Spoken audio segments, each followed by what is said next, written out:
Good afternoon. Welcome to the Audit and Accounts Committee meeting, Monday the 10th of December 2018. Just go through the housekeeping, floor evacuation procedures. There are no fire alarms scheduled for this afternoon. Therefore, if the fire alarm sounds, please evacuate the building immediately. Fire exit is located at the rear of this room. Go down the stairs to meet in the War Memorial Park. We have one guest here this afternoon. Could somebody just keep an eye on him, make sure he knows what he's doing? Webcast of meetings. Please note that this meeting is being webcast live on the internet. Webcast will also be published to YouTube after the meeting. Check with officer, get a nod. Please can members and public switch their phones off or turn to silent. I'd like to welcome to this meeting Councillor Ichis and Kevin Suter from Ernst & Young, who'll be talking to us on item 15, and we'll be board rigid until we get there.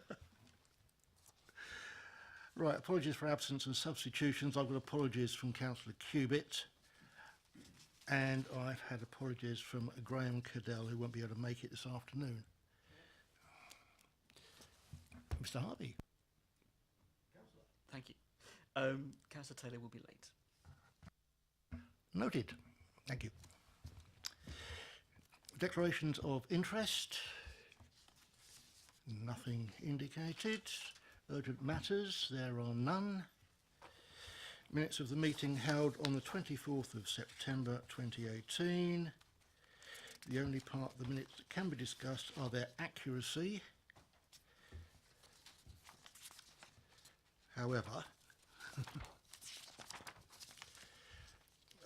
you will recall that we raised a number of questions at the last meeting, which are referred to later in one of the reports, but we had an email from Ellie with details from the Head of Financial Services detailing the details on the Eli Lilly agreement. Are people satisfied with the response, or does anybody want to make a comment at this time? No? Okay. And Councillor Taylor has joined us. Welcome. Right, so I move that we accept the minutes. Agreed. Thank you. Moving on to item 5, viewing of social networking sites, Ripper investigations, update. And Jackie Tatum is with us this afternoon, so I'll let her present the report. Thank you. Thank you. This is the standard report on the viewing of social media sites for investigatory purposes. There has been a slight increase during September and October compared to previous months, but most of the viewings are to investigate initial reports just to see if there's any substance to complaints or reports of activities and in relation to debt collection. In addition to that, we were due a Ripper inspection this year. We are inspected as a local authority every 3 years. The Investigatory Powers Commissioners who have taken over from the Office of Surveillance Commissioners undertook a desktop exercise this year and determined that we did not need a formal inspection because they were satisfied with our level of compliance with Ripper due to our policy, which this committee approves annually, and the guidance and training that we have in place for all staff. Our next inspection will be 3 years' time. If anyone has any comments or questions on this report. For the benefit of the committee, could you tell us what a MIMI is? I've just had to look that one up. Okay, I'm going to have words with that team to not use that. It's apparently an image or text that's humorous in nature, which is copied and spread, for example, via social media. So it will be looking for things about the council which are being spread around by various people. It's the best I can do on that one. I'm sure we're all much the wiser. Are there any other questions on this paper? Doesn't look like it.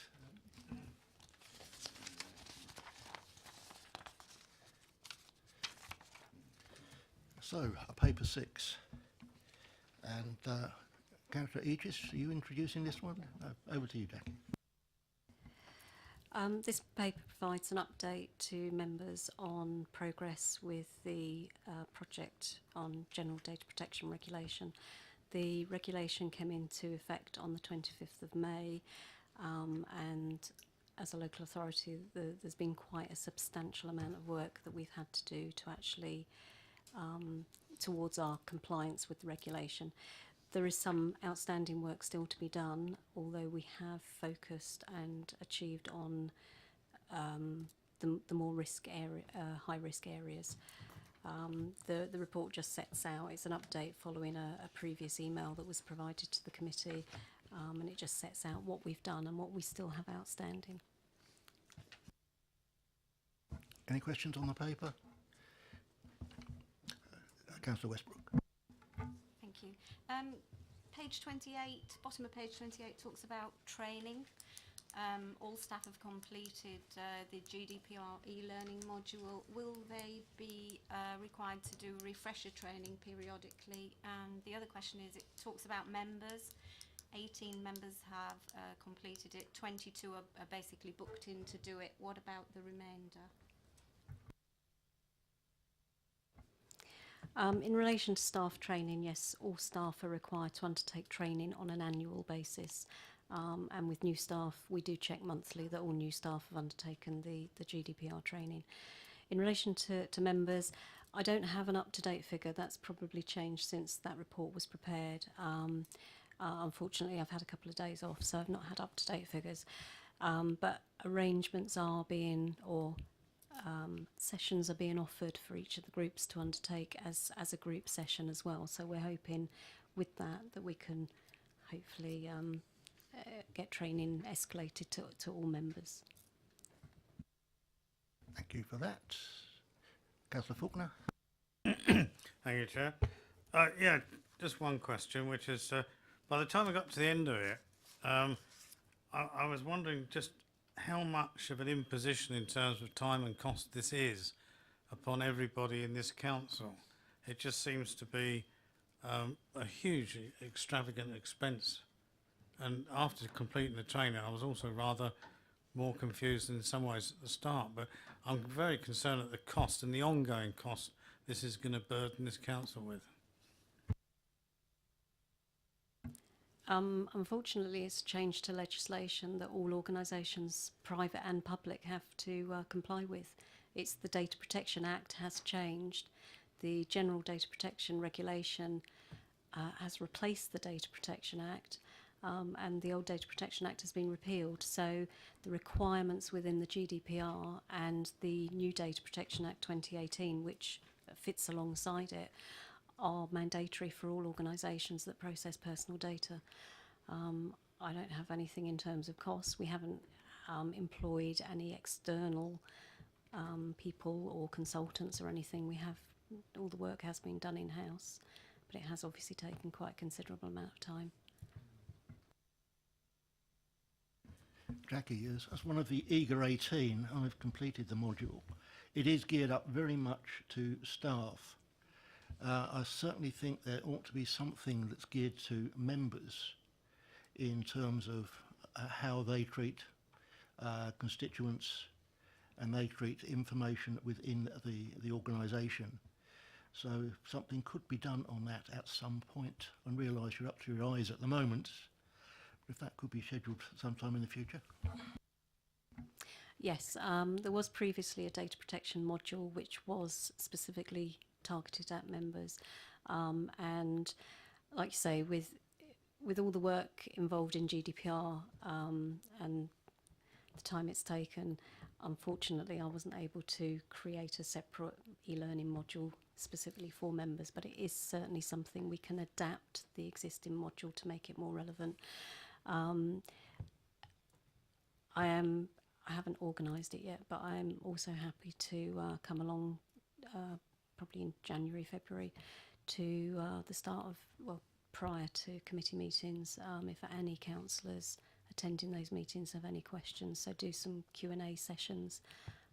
So if that is helpful, councillors can always contact me at any time as well if they do have any specific questions. But we will do a bit more. Thank you. Now, I know just how modest you can be, and having looked at what is outstanding on GDPR, we could be critical, but I know you have talked to other local authorities, and Basingstoke and Dean is well ahead of anybody else on this at the moment, which is excellent news and great credit to you. Right, Councillor Taylor. Thank you. It's just for my clarification, really. On page 21, paragraph 6, it talks about risk management and that a risk assessment's been completed and that there are no significant red or amber residual risks. And I just wondered if you could explain, for my edification, the context of that risk assessment, given the next agenda item, which relates to data, has identified significant risks. So I just didn't understand what the limitations of this risk assessment in paragraph 6 referred to. That relates to the actual GDPR project, so the work involved in the project, what's outstanding and where we believe we are placed in terms of risk, considering what's been carried out and what's still waiting to be done. So the view is there are no significant risks associated with the work that still is waiting to be carried out or is still in progress. So part of the project work will include in updating and ensuring the internal controls are right, and presumably are you satisfied they are, given the other breaches? The work around GDPR is to ensure that we are compliant with the requirements of the legislation. Data breaches happened under data protection, they will happen under GDPR. They are in the most down to human error. People will always make mistakes. An email will be sent to the wrong person for whatever reason. One of the areas of work is to update our data breach policy in compliance with GDPR requirements, where there is a requirement now to report breaches that meet a certain criteria to the Information Commissioner's Office, whereas under data protection there wasn't that requirement. There was no legal obligation to report data breaches. Under GDPR there is. So like I say, the work being done to ensure GDPR compliance, the risk is based on that level of work or what's outstanding and the risk against what is outstanding, as opposed to data breaches specifically, because data breaches, best will in the world, data breaches will always happen. I think that answers that question. Okay, are we happy with that report? We can note it. Thank you. Moving on. Item 7. Notification of data breaches reported to the ICO. Thank you. As just mentioned, under the GDPR, there is now a requirement to report serious breaches to the ICO. That requirement wasn't in place under Data Protection Act 1998, although there was an expectation that breaches would be reported. The benchmark for reporting has been lowered, although there is still an element of guidance awaited from the ICO in terms of what they expect to be reported. This report to members is just to advise that we have recently experienced 2 breaches that we have reported to the Information Commissioner. One of them, they've come straight back to say that they don't consider it actually did meet that threshold. The other one they are looking into. The process we have in place is that members of this committee will be notified when we have a breach that we have reported to the ICO. The notification is brief because obviously the matter is ongoing in terms of investigation. Once a decision has been made by the ICO, then we will report back to the committee in terms of the outcome of any ICO investigation. Right, there is one ICO investigation outstanding that we know of, which has been outstanding for going on for a year now. We did have communication with the ICO on it, and they said they had not determined it yet, and they were asking for more time to consider it. Is that correct, Jackie? Yes, that one is still with the ICO. I have spoken to the case officer fairly recently, within the last 2 weeks, and she still is unable to give a definite timescale for us to receive their decision. Councillor Potter, I suspect that was your question. Well, you're wrong, Chair. Surprisingly, perhaps, although I'm interested to hear your comments on it, of course. Can I just confirm a point? I mean, it comes under 3.2 of Jackie's report. All security incidents are investigated to determine whether a breach has occurred, and if so, the severity of that breach. Now, presumably that's Jackie's analysis in the first place. I'll ask for clarification of that. Where necessary, serious breaches are reported to the ICO. So, by definition, the two that are referred to earlier, obviously in the report, were both determined to be serious, presumably by Jackie, whereas in one of the cases, the more recent one, the ICO says, does it not? No, that isn't serious. It doesn't meet the threshold, and there was no need for you to report it in the first place. Presumably that's a matter of interpretation, isn't it? I mean, would that be fair to say your interpretation, Jackie, if it is yours, is saying, through you, Chair, yes, this is a serious breach, I need to refer it. The ICO in that case says, no, it wasn't, and you get that response from them. I just wonder, may I ask really, how those sort of analyses are made and what criteria you would use in that regard, because clearly the ICO position on one is different to your own, I guess, isn't it? Jackie, before you leap in, is the word serious probably redundant in this context if the threshold has been lowered? The word in the legislation is a breach has to be reported if there is a risk to the rights and freedoms of individuals or an individual resulting from the breach. That is the criteria. Now, as you say, the interpretation of that criteria is likely to vary. At the moment, also within the GDPR legislation, there are penalties for failing to report breaches which are reportable. So there is an element of erring on the side of caution, certainly at the moment, and certainly till there is more detailed guidance or perhaps even case law from the ICO or from cases that they have investigated. There has been no sanctions, so no enforcement from the ICO as yet on any breaches after the 25th of May, so any breaches falling under GDPR. All the sanctions and fines and enforcement that are still coming out still relate to breaches under the old Data Protection Act. So to a certain extent, there is an element of unknown. A risk to the rights and freedoms of individuals can be a fairly wide-ranging description. So it is a case-by-case basis, and it is a judgment call to a certain extent. Councillor Potter. I mean, obviously under the general heading of the rights and freedoms of the individuals concerned, that may also apply to those that are perhaps being accused of a potential breach in terms of the legislation. That goes without saying, I'm sure, really. In terms of the 72 hours that are now indicated under the GDPR provisions, obviously there's an expectation, I guess, that that's the time requirement. Sorry, that's the time scale, and some analysis is made during that period as to whether to refer it or not. I think you said a minute ago probably the approach might be to err on the side of caution, really.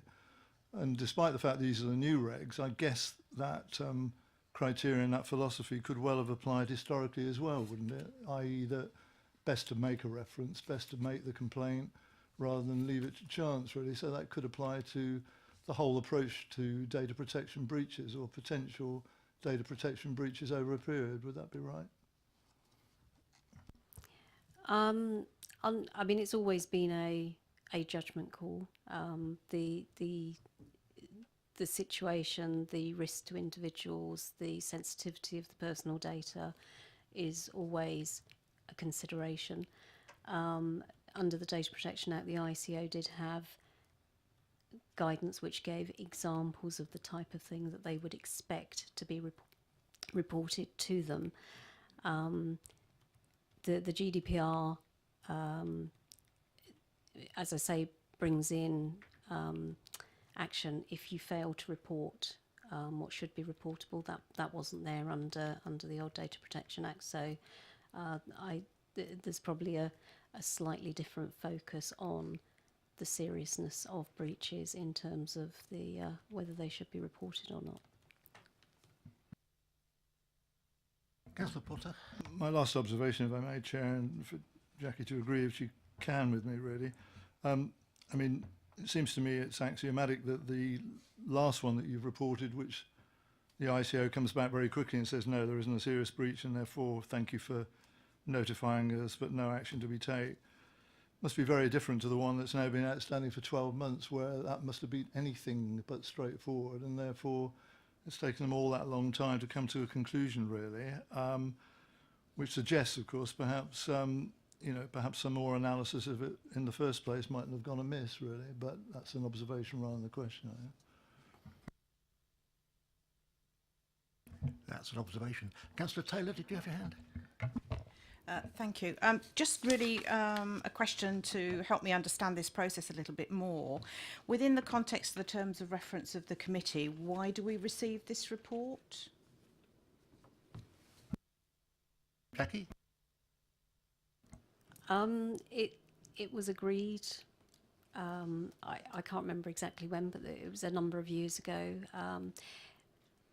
I believe as part of the annual governance statement there is a reference to data breaches or breaches that have been reported to the ICO, and it was following a meeting which received a copy of the annual governance statement that the committee wanted further details in relation to breaches. So there was a process introduced at that time. It was a number of years ago, I can't remember exactly when, but my recollection it was following something like that. I think the answer to that one is, if it wasn't reported here, where would it be reported?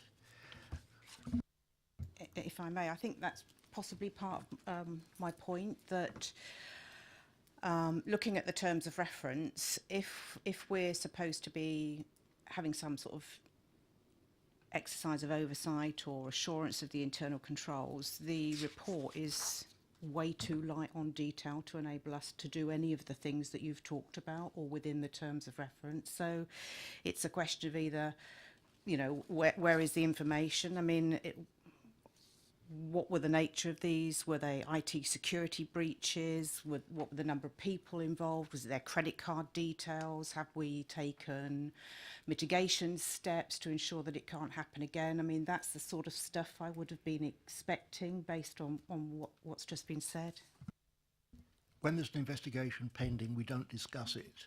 We look at the outcome when the ICO have made a determination. Do you want to add to that, Jackie? Yeah, that's right. That's why this report is very brief, and it is just to advise that breaches have been reported to the ICO.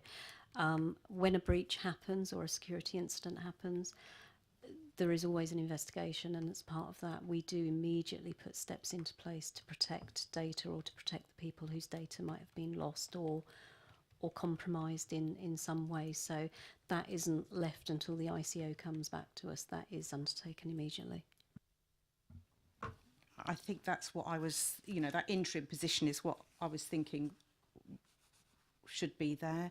And since one has been completed, we could have had some detail about the nature of what we thought the breach might have been, and, did papers fly out or somebody's laptop get stolen or what was it? I mean, it's just really very light on detail for us to exercise any capacity.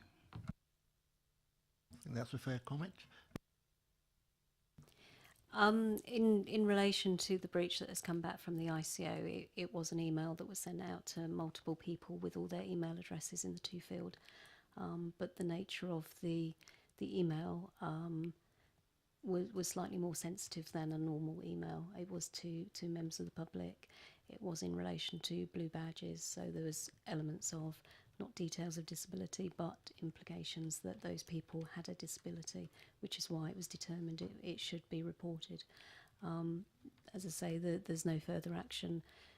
Changes have been from the ICO. There's changes have been put in place in the team concerned to make sure that it doesn't happen again.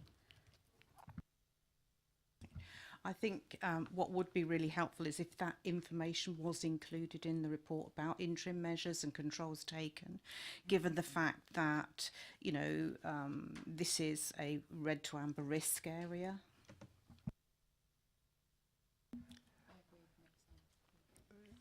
Sorry, Sorry, Chair, I was just saying I agree, and as it's a paper in my name, I'm happy to take those comments back, and obviously any ones that have been done, that we have that information in there, so I take that on board. Thanks. Looks like we've got some progress. Thank you. Anybody else? Okay, we'll note that report. Thank you. Thank you, Councillor Eakes.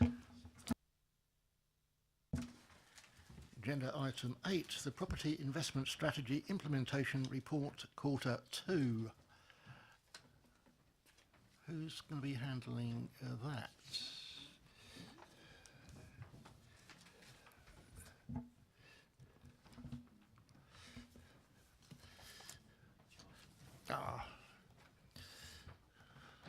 Welcome.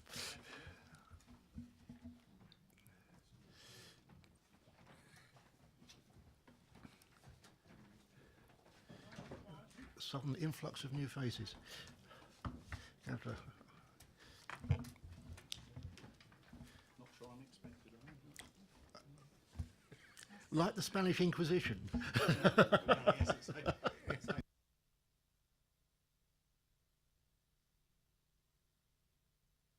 You may not have been expecting it. Right. Mr. Hawkswood, are you presenting this one? I'll start off, yes. Okay, off we go. Right, okay. So in terms of giving you a summary, the first point of note... sorry, it's better. Yes, as I was saying, in terms of a summary, the first point of note is a value comparison of the portfolio. As at March 2017, the value of the portfolio was £253 million. As at March 2018, it had risen to £296 million. In terms of the rental differential, the rental as at March 2017 was 15.4 million. As at March 2018, it had risen to 16.5 million. Out of the 16.5 million, a figure of £1.055 million is attributable to the 3 property investment strategy acquisitions.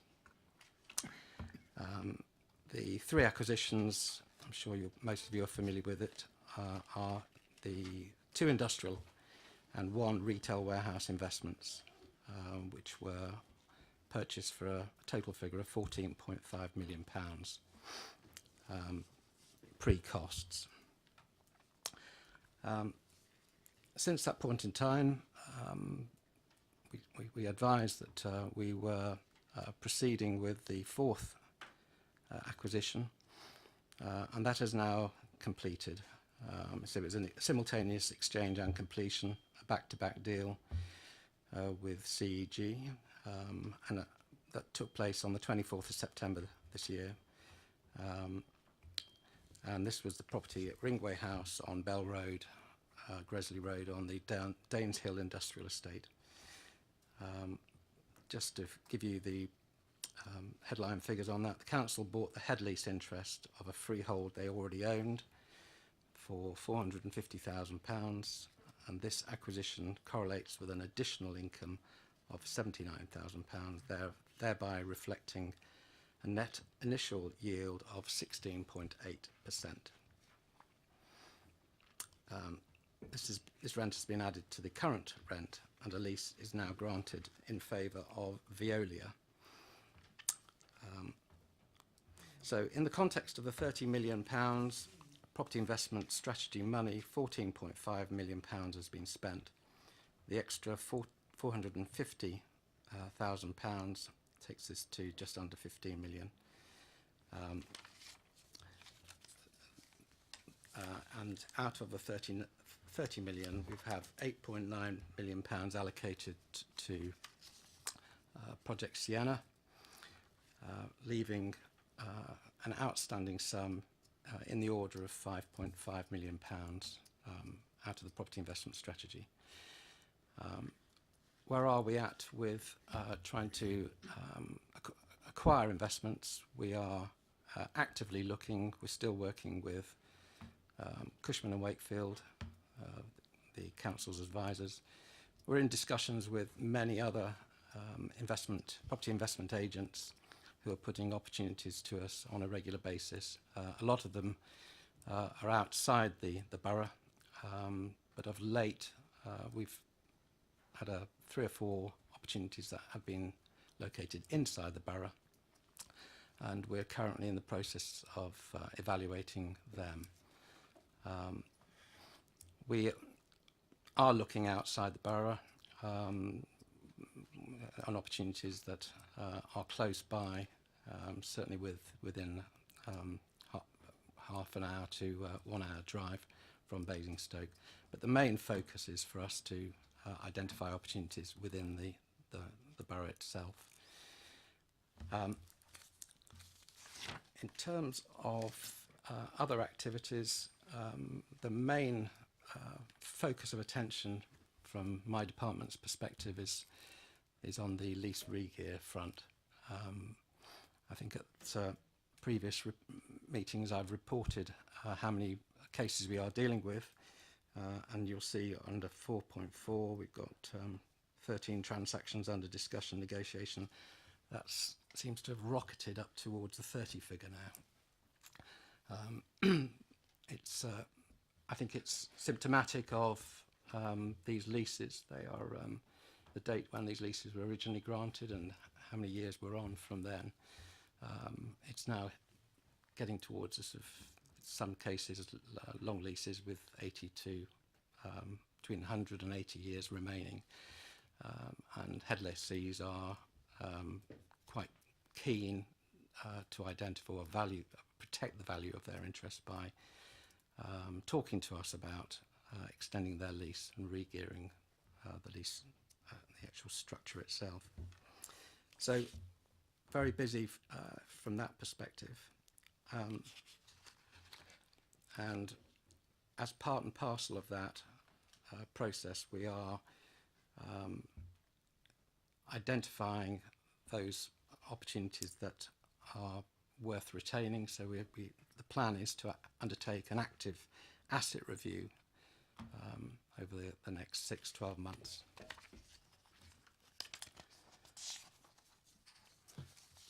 One area that is worth noting is that despite what we read about in the press regarding the woes of high street retail, the Mall shopping centre, which we own, we've had a reasonable degree of success of late. We've got 3 units that were being marketed. We've now got them under offer, and they comprise a barber shop, a coffee shop, and a high street fashion organisation. So if they all went through, then we would only end up with 1 vacant unit. And in fact, we have got somebody interested in that particular unit as well. So there's a possibility we could get to the point of 100% occupancy on the Mall. So we're still working hard at it.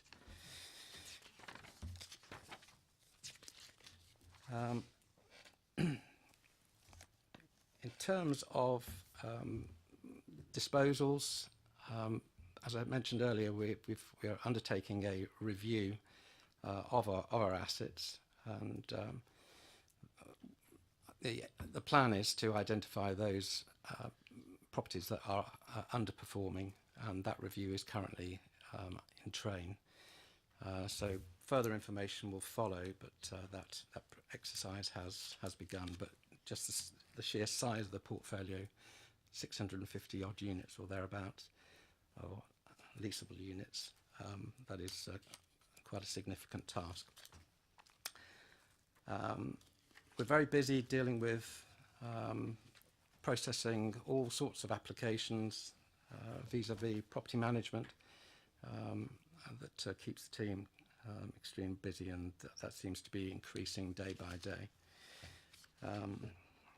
And the final element, really, in terms of where we're at in terms of residential, on other investments, and that is the residential market. We know that the council have had reports produced by Deloitte in terms of the types of vehicle that new residential acquisitions can be put into. What we've done is we've since started to undertake a market research exercise that is due to cover a period of circa 6 months, where we've appointed a local firm of surveyors to give us a 6-weekly snapshot of what is happening in the market, such that we are primed for the time when we are in a position to seriously look at acquisitions. So that is, we've just had our very first report come back, which is the first of the 6 weeks report, which will identify opportunities that are available to us.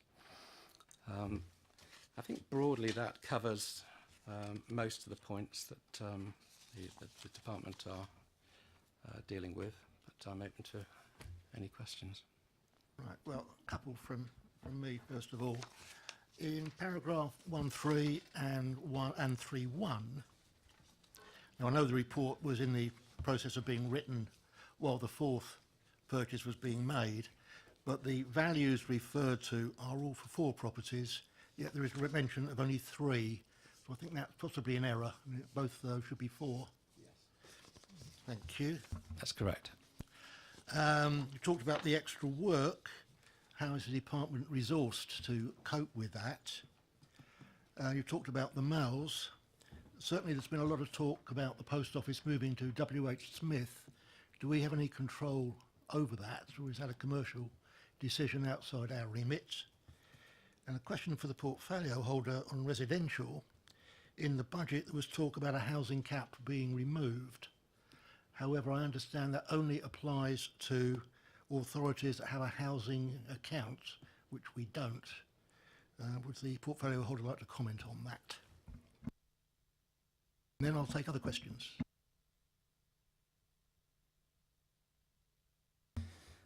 Yes. Firstly, in relation to the post office, which is 5 to 7 London Street,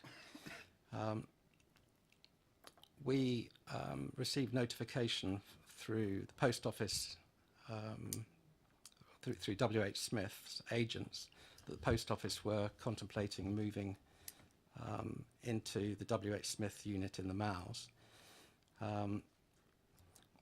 We have made investigations as to, from a landlord's perspective, whether consent is required, and we've taken the view that contained within the lease, wording of the lease, is that W.H. Smith are fully entitled to operate a post office within their retail unit. So I don't know whether there is a great deal of influence we can have in that respect. The only item that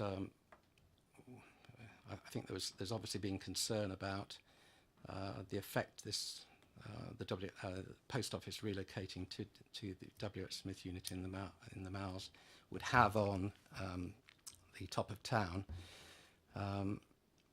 We know that that particular unit, the post office unit, has now come on the market has just gone into an auction and was sold on Wednesday's auction. So that particular property has now been disposed of, but there is a lease in favour of the post office for 5 years from 2018. But bear in mind the commitment has already been made to relocate. I do not know what impact that's going to have in terms of when that store might ultimately stop trading.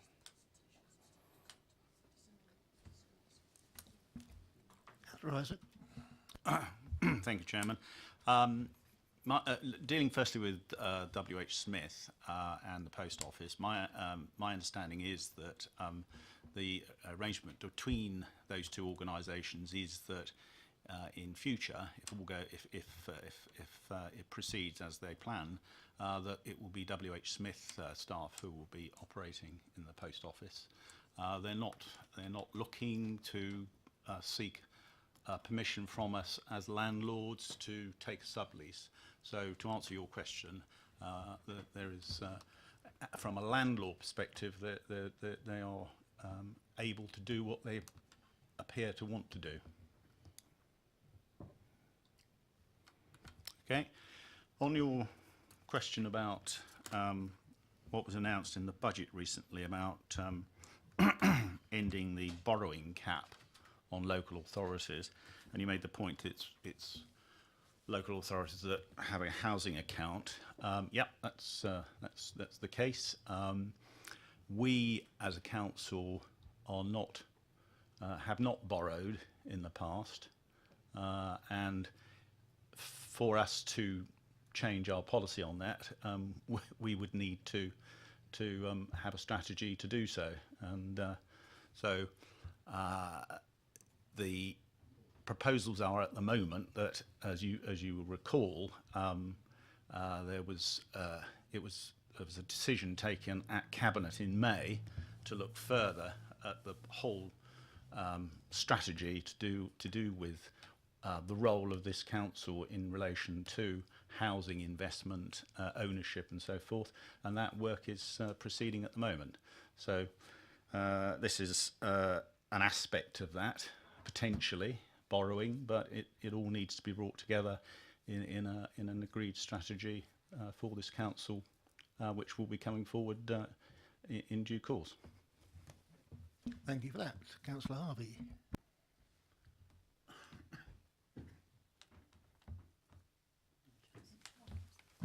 Thank you. May I start asking a question in regard to the post office? In the paper, it talks about an arbitration taking place with WH Smiths on the renewal of their lease. How certain are we of that being successful and fulfilling what we want? That would be the first point I'd just like a response on before I continue.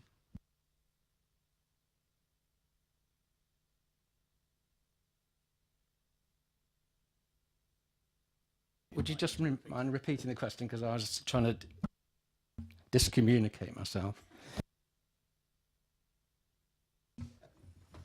Let me repeat it for the record. In terms of the paper, it states that we are in arbitration with WH Smiths on their renewal of their lease. How confident are you of that going through and being achieved successfully? I'm very confident we're actually in solicitors' hands, and that matter is proceeding. I asked my colleague who's dealing with this that very question on Wednesday or Thursday, and said, "What is the risk to this?" He said, "Well, as far as I'm concerned, I'm surprised it hasn't already been signed by now." So that's important in terms of WH Smith's position, that they were confident of the lease going through, and that was obviously last week. You've now said to us that the building, as far as the post office is concerned, has been sold. Now that's interesting, considering the consultation on the future of the actual post office doesn't finish until the 12th of December. So the post office are consulting on whether to keep the post office in Basingstoke, but they've sold the building from under the post office, from what you're suggesting. Well, actually, the actual freehold was owned by the Goldsmiths company, and they've sold their investment with the benefit of the post office as a tenant. Intriguing. Okay. Yeah. That raises a lot of questions, a significant number of questions. Thank you for that. Because a lot of that is not in the public domain. And I think residents have a right to know, considering the concern that's been raised about the post office, exactly what is going on and who the players are actually in deciding what's happening to the future of the post office in the town centre. And we obviously have a part to play in that in the context of what we do with WH Smiths, because that will be where the service potentially goes, as a set aside from the concern of what happens to the building. Thank you for your comment on that. May I ask you about the housing side of things? How much did Deloitte cost us to go out and do their piece of work? Do we have that information? And if you can't give it this afternoon, I much appreciate a written response. Just how much did Deloitte cost us? I have nothing to do with the commissioning of reports and deciding what people are paid, so I'm going to look to you, Philip. I haven't got that information to hand, but I'll find it out and send it round if that's okay. That's okay. Thank you. I'm intrigued by that, because if we paid Deloitte to do the level of work they've done, we're now coming back and saying, well, we now need to carry on doing work. And while all that's going on, it was interesting, the same language has been used, we've just been saying in terms of the context of where this leaves us, we're still no further forward. We're still looking and looking and looking on housing, but we are making significant progress as far as our commercial portfolio is concerned. And that's to the benefit of the council, of course it is. But it is a concern that no matter what happens in this place, the housing agenda certainly is not moving forward. Is it that you are sat waiting for Manydown to come along so that you can do something? I'd love to know. If not, then where else do we look to? Because we keep hearing the same thing, meeting after meeting after meeting, more work being done and more money being spent on other people doing research and analysis. Councillor Rising. Well, I'm sorry, Councillor Harvey interprets it that way. There is a lot of work going on, and since the Deloitte report was specifically a high-level report, but in terms of it's a big issue. There are big questions that the council needs to look into in terms of what role it should play in relation to bringing forward housing, whether it should be as a developer, whether it should be as an investor, whether it should be a joint venture partner, whether it should set up a special purpose vehicle, as some other councils have done. So there's a whole raft of issues that need to be properly addressed and the right sort of advice taken on before we can come forward. And under the decision that was taken in May by Cabinet to proceed further with this work, which is recognised as being very important, there's no doubt about that whatsoever, that we would work alongside EPH in taking this forward. But one thing that I can tell you is that we have quite properly made the decision to enhance our own internal resources with the appointment of a housing improvement manager, Pam Wharf, who's joined us recently, and I've met her, and she's got an excellent background working in the private and the local government sector. So I'm sure she's going to be able to contribute very well and help us get to a point quite quickly, because I'm impatient to get this work done, as you are. And so we'll be coming back to councillors with some ideas for where we go in terms of this council's role in taking forward, accelerating housing investment in the borough, not least, as you say, in relation to Manydown. Councillor Harvey, continue. And just on that, just to develop what you're saying, do you see that role yourself, and I'm talking to you from a political point of view rather than an officer point of view, in the context of affordable housing, or do you see that developing this authority in a different way from your own perspective, from a policy perspective that you might have as the Cabinet member?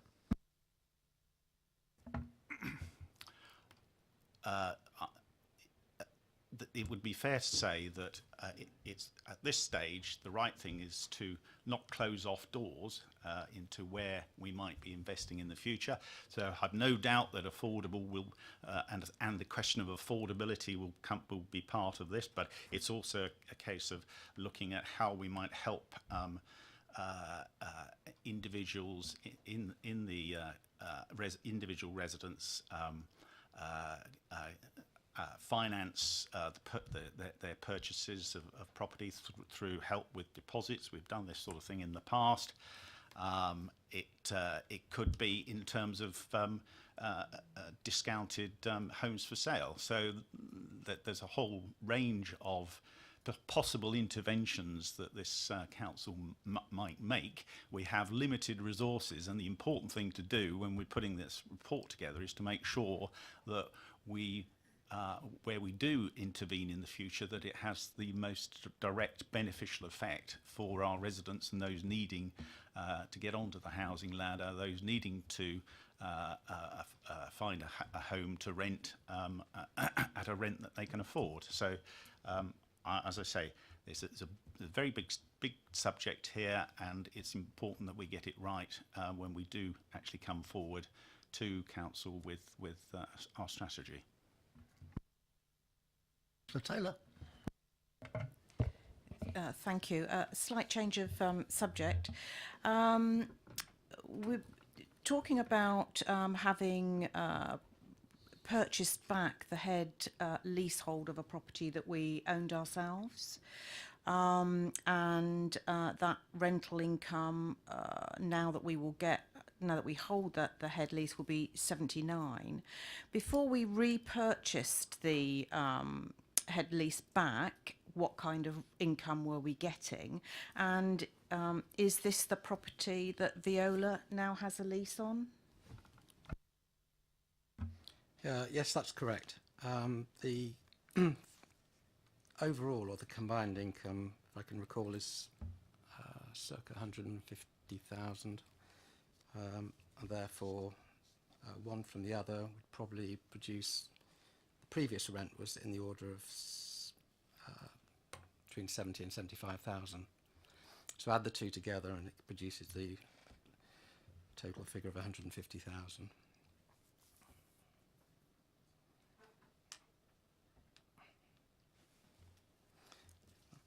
fact, it's coming back into my head now. It's 68,000 plus 79,000 is the two respective figures. Sorry, I must be just not quite getting this. When we owned the building, but obviously not the head lease, presumably the people who did own the head lease were paying us as the owners of the building some income. And how much was that income? Yes, the head lease was in favour of an organisation called CEG, and the income was £68,000 per annum to us.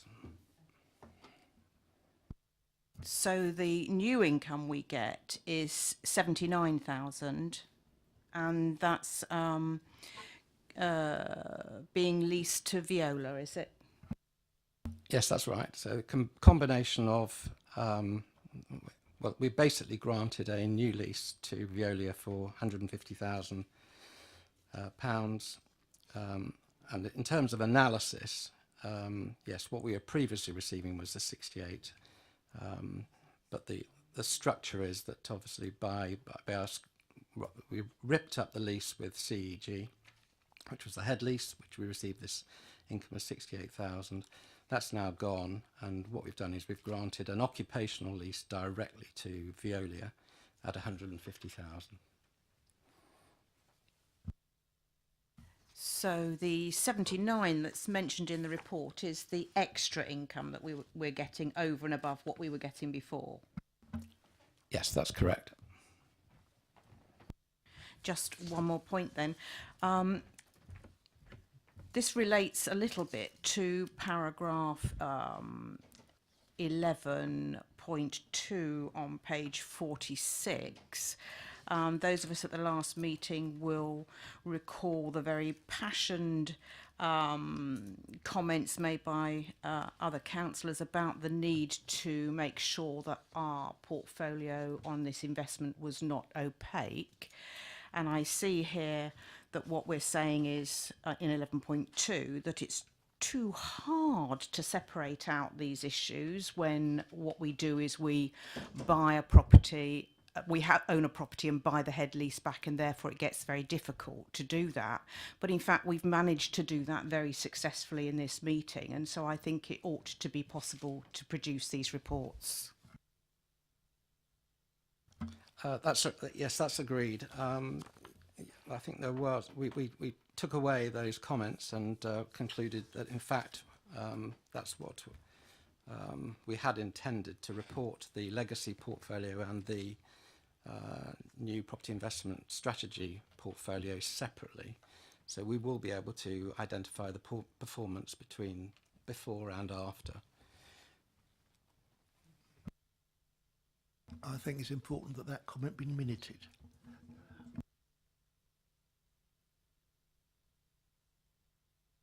Councillor Taylor, have you finished, or are these...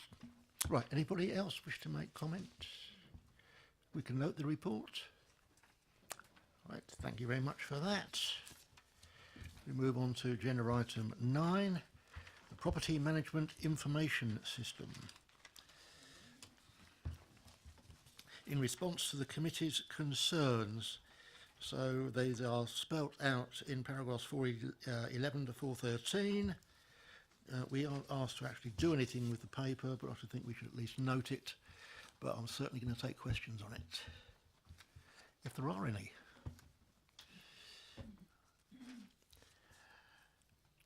I hate to say this is, thank goodness for that, Councillor Potter. Well, I'm probably not going to be able to help. I just wonder whether Councillor Cubitt had submitted anything to you, Chair, really, as she's had a fair bit to say on this, hasn't she? But before you put your hand up, I was about to say this is like staging Hamlet without the ghost in the absence of Councillor Cubitt.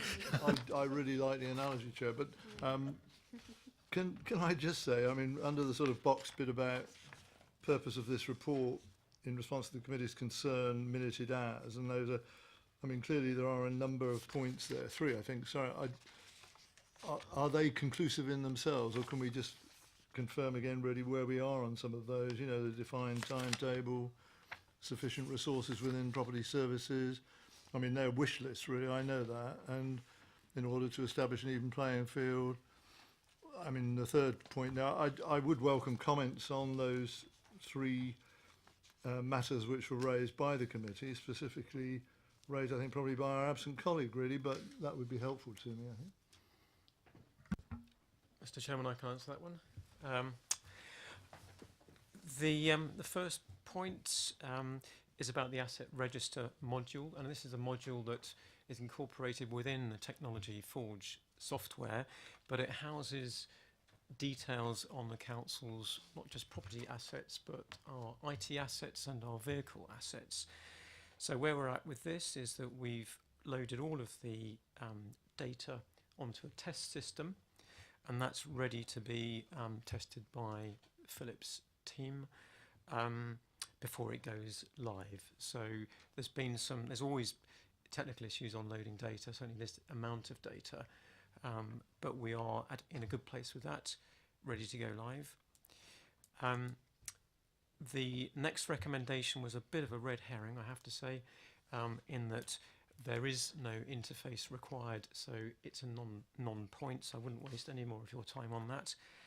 And the third point is about valuations, and we are into a tender process for externalising all of our investment property annual valuations, with an appointment due by the beginning of January. We are using the TechForge system as part of that process, so the external agents will get all of their information from the new data system. So we're well on top of that. The operational portfolio assets will be valued in-house. There's a 1 in 5 year requirement for those to be valued. They're less valuable than the investment portfolios, so we're doing those in-house. So hopefully that answers your question. I think he does, Jerry. I mean, to a a non-expert like myself, obviously in this matter, really, genuinely, unskilled in the areas of property management, and I mean, the simple point that seemed to be being made over many years really was, if somebody said, actually, what property do we actually own as a local authority? Where's it listed? And what's the sort of historical references to ownership and the status currently? If somebody just wanted to be able to pick that out, that's always been, it seemed to me anyway, a bit of a mystery really in terms of that type of register existing. This is now saying we're on the way to providing that really in a way that we haven't before, is that right? I think it's true to say that it's no longer a handwritten record. My understanding is that the council's always had a register. It's been in spreadsheet format rather than handwriting, so that it has been there and available. But spreadsheets are not the most sophisticated form of holding quite complex data fields. So what we have now is, in local authority terms, a market leader provider, Technology Forge. They provide services to over 150, nearly 200 local government offices. And this is driven out of internal audit suggestion that we make ourselves more efficient, not that the information wasn't available, but we need to be more efficient. And what the system will allow us to do is to be more smart about producing KPIs. And that's very much something that we all want to drive out of it. So in terms of report production, we'll be able to, at the hit of a few keys, produce the sorts of analysis, financial analysis, tenant obligation analysis that we haven't been able to do with spreadsheets before. So, but it has always been there, I have to reassure you.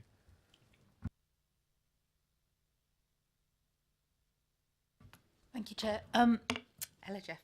I think one of, just not taking up Councillor Cubitt's baton, as they say, but I don't think the information has readily been available, and that was half of the issue that she had. But also, in looking through this, I can't actually see an live date. So when does this go live? Because we talk about the data being put in, Philip's team actually being involved in that process, but I don't see it's a live date anywhere. The item 4.11 refers to, as I say, the fixed asset register module that houses not just property data, but IT, all the IT infrastructure we have, and the dust carts and vehicles that the council owns. That data is in a test system, because before it goes onto the live system, we have to make sure it's working properly, and that the system acknowledges and recognises all the data we put in. So that has to be tested and challenged and verified, and that's being done. We've put it in, and the finance team will check it and verify it, and then it goes live. We were hoping for it to be live by 30th of November. We are, Amanda, a couple of weeks behind that. Yeah. I think it's important to distinguish between the fixed asset register module, which is the valuations, the asset valuation side of the system, and the property register, which is what the property team use as their property database, which went live over 12 months ago. So we transferred all of the property data from the previous, from Uniform, our old system, and information, property related information that we were holding in spreadsheets, onto the property system, the property mod. So we're using the property module, we're using the estates module. So the property team are using that system as their day-to-day working tool for property management. It's just I wanted to distinguish between those two things, so that there's no confusion over the fixed asset register module, which is currently in test and will be going live within the next couple of weeks, and the property module and the property database, which is already live. Thank you. I think also if we look at, as we will be doing later under internal audit, there are a number of outstanding recommendations which are due to be closed any time now. Councillor Rowland, do you want to continue? Yeah, just one thing. I've been in audit and accounts for a number of years now, and this has come up time and time again. There was never, I don't think, unless I've got the wrong end of the stick, there's never been a situation, and again, Councillor Cubitt unfortunately isn't here, but we've had issues, and we've brought up time and time again about the property records, the assets, the spreadsheets and everything. And nobody before now, before this moment, has said, oh, they're two separate things and we've been using this property module for the last 12 months. Have I missed something? I think you have, because certainly progress has been reported to the committee.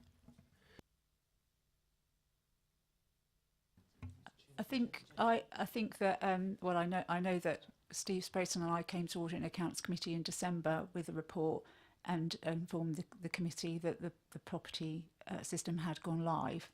So as I say, I don't think that's been kept back, but I think confusion has arisen because there's been reference to the property asset register, and that there perhaps hasn't been an understanding that the property asset register is one module which is contained within the overall property information system, and that the property module, which is the module that holds all of our property data, so the name of the property, the address, its eastings and northings, its UPRN, all of that information, and the estates module, which holds the details of all of the leases and the lettable units, so the units within a property that are let out to different tenants. All of that information has been in the system for over 12 months and has been in use by the property team. So I think that we came in December and we informed committee of that. What has been outstanding in terms of an audit recommendation has been the use of the fixed asset register module, which is the work that's currently in progress and which we look to conclude within the next couple of weeks. Any further questions? Councillor Taylor. Sorry, just obviously a little confused myself over some of this. So one of the things that has come under some criticism or comment is having properties where leases have expired and not been renewed. And I think that was sort of commented upon on internal audit, and certainly has been the commented on in this meeting. So how has that occurred if all that information has been on the system?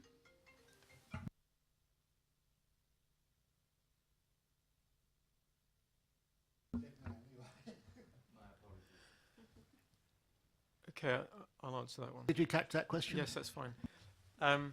There's often a good reason to allow tenants to hold over under their leases. It's nothing strange, it's nothing dilatory, it's something that is highly commercial often.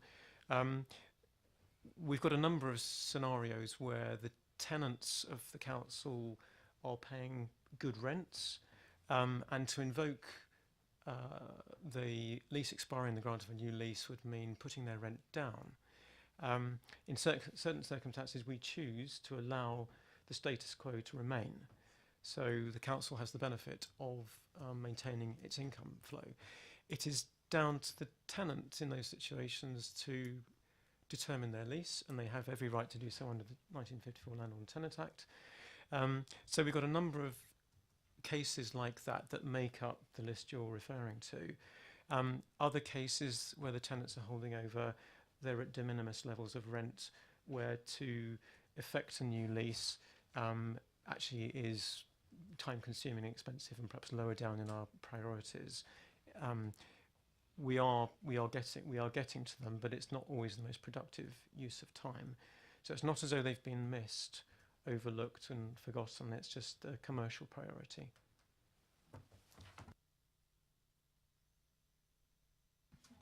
Okay, if there are no other questions, we will note the report. Thank you very much.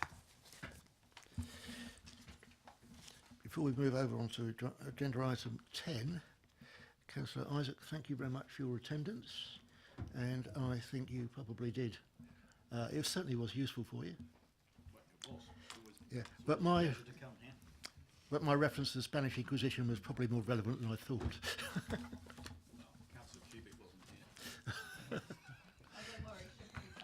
Be thankful for small mercies.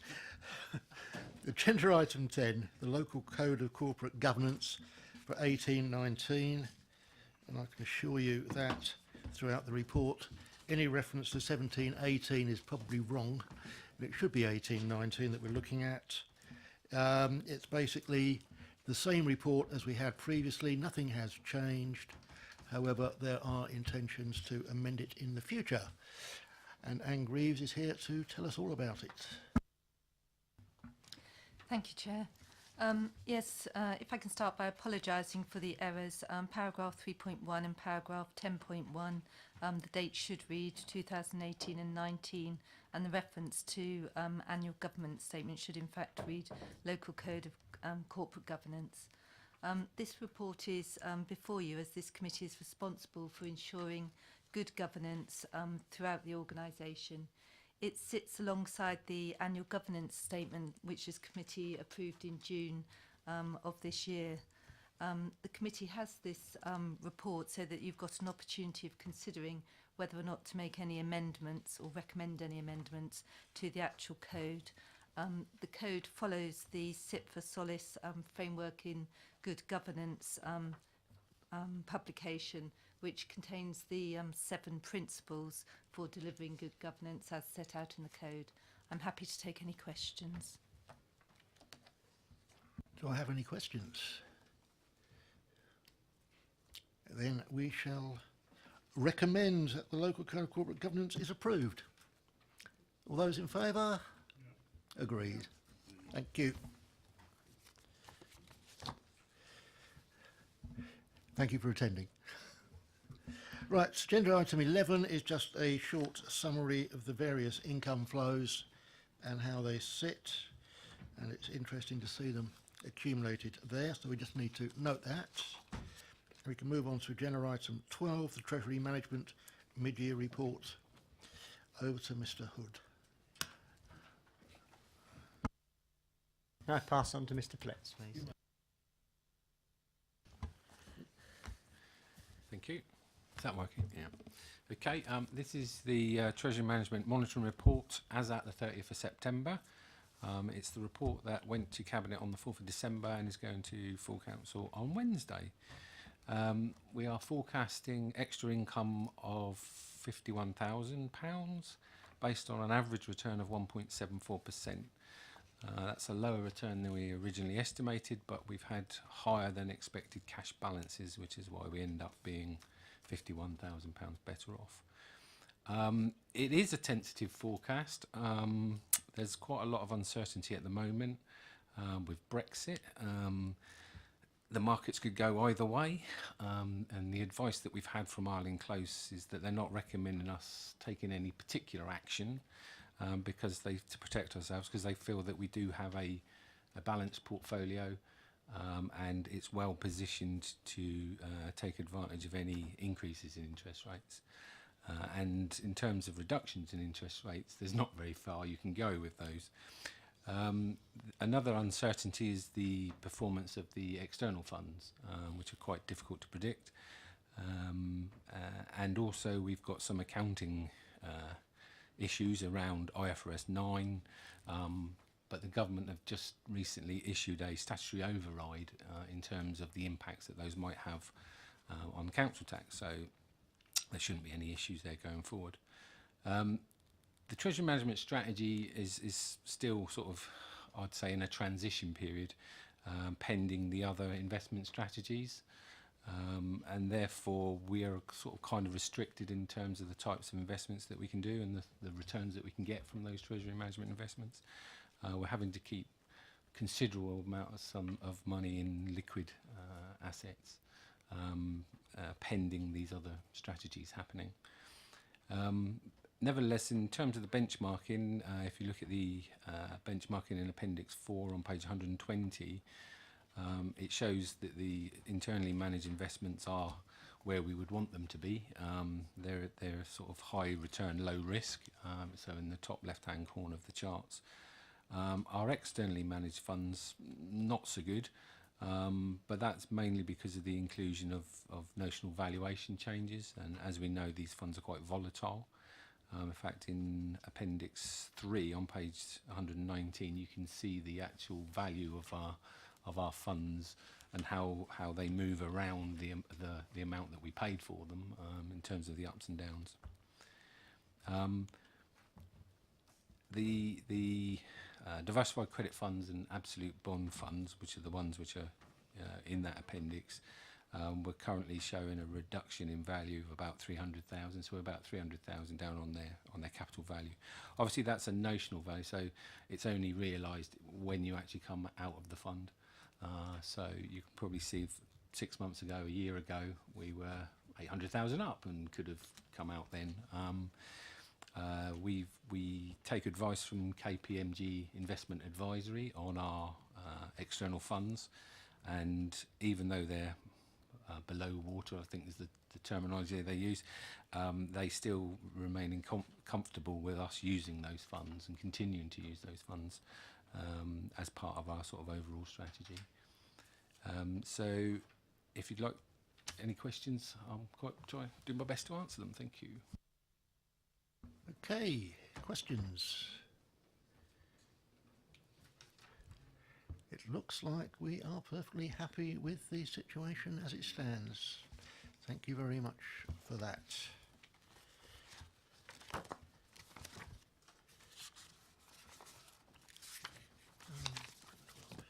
So, item 13, assessing audit and accounts committee effectiveness. This is a report which we asked for, and Mr. Hood has looked at it for us. Thank you, Chair. Just a quick introduction to the report. Clearly, this committee plays a very important role in terms of overseeing and scrutinising arrangements that the council has for governance and value for money. And it's important that as part of that role, we do a review periodically to make sure we're being as effective as we can in doing that, and to make sure that we're following best practice in terms of the way the committee is set up and it operates. The last time that a review like this was done was back in April 2014. I've had a look at the review there, and basically what the committee did then was to follow the SIPFA approach, which is attached as one of the appendixes, which was to basically go through a list of different categories, looking at arrangements for things like the control environment, so what internal controls do we have set up to make sure that things are processed properly, the risk arrangements, internal audit, the strength of the internal audit service that we have, value for money arrangements we have within the council, how well set up the committee is in terms of knowing about and promoting good fraud awareness, so that we can keep that to a minimum, and how good are you as a committee as well in terms of effective public reporting and making sure that issues are highlighted and looked at where necessary. So last year, it was back in 2014 that was last done, so the committee has now been asked to consider whether it would like to do the same approach, which is basically to follow the SIPFA survey, or whether you do a more thorough approach, which would be to follow the Ernst & Young survey. As you can see, it's about twice the length, something like that. And if you were going to go down that route, it would be Ernst & Young offer a enabling service whereby they, as a committee, can help you through that and give you some guidance on the sorts of factors to look at in making your assessment. In order to do that, there's a fee attached to that option in the order of 1,900 been given as an indication. So really it's up to the committee to decide, would you like to do the SIPFA assessment, or would you rather do the more complex Ernst & Young assessment? And how do you want to do that? Do you want to do that outside of this meeting, as what has been considered as an initial assessment, to then come back with some draft proposals or findings for the committee, so that you can then discuss them and see whether you agree with them, or whether you'd rather do it in one sort of open committee meeting? There's also an issue that's raised in the report about, would you like to invite perhaps another councillor or chairman, perhaps another audit committee from another council to be part of this process, or officers perhaps from another council, or would you rather keep it internal? Mr. Hood, you say this was done in 2014. It would be interesting if we could see the outcome of that review, and it would be, I think probably it would be worth doing the same again to compare it with the previous occasion. Switching to a different methodology would lose that advantage. Right, any questions? Councillor Taylor. Thank you. I note your comments, Chair, about the advisability of comparability. But from my own perspective, as somebody who's been involved in a number of inspection systems, education and prison systems and others, my preference would in fact be for the EY toolkit because it is more comprehensive. It does make you search. I think the amount of money for the facilitation is actually quite small by comparison to the damage that could be done if we weren't being effective.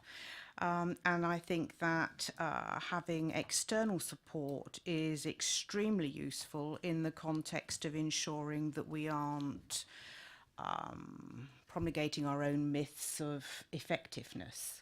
And gatekeeping, and as I'm sure, you know, and as the officers are suggesting here, this question of audit and accounts committees being very much more required to be, really robust and under much more scrutiny, given a variety of things that have gone on all over the country, then I personally. I think that we only have 1 year of data to compare, and therefore I would prefer, personally, a more robust process. Councillor Harvey. Just to endorse that, really, I mean, Councillor Taylor has said it, but I think for our own benefit and for this council to be seen in every light that we want it to be in, a robust external review in that context is wholly appropriate, and external peer support in that context. So I have no issue with that. If that is the proposal going forward, that's what we should do if we hold ourselves to that level of account. Councillor Faulkner. We seem to have swapped roles here because, I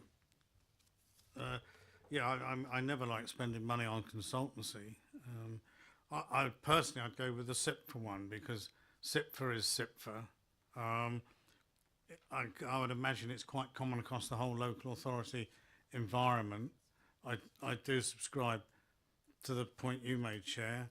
And also we are blessed with the fact that we do have an organisation, officers, systems and procedures that are pretty robust. I can think of some other councils we've all seen in the press where you'd probably want even more than that because they are not up to the standards I think that we enjoy in this council. So personally, I'd plump for the SIPFA route.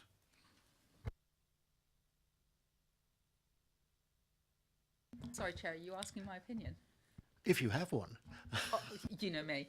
I actually would like to go with the EY toolkit because I actually think having a professional approach in this way to actually have the guidance and the support, I think it's very important for a committee who our role is audit and accounts, but not necessarily that's our professional backgrounds. So that's what I would prefer to go to.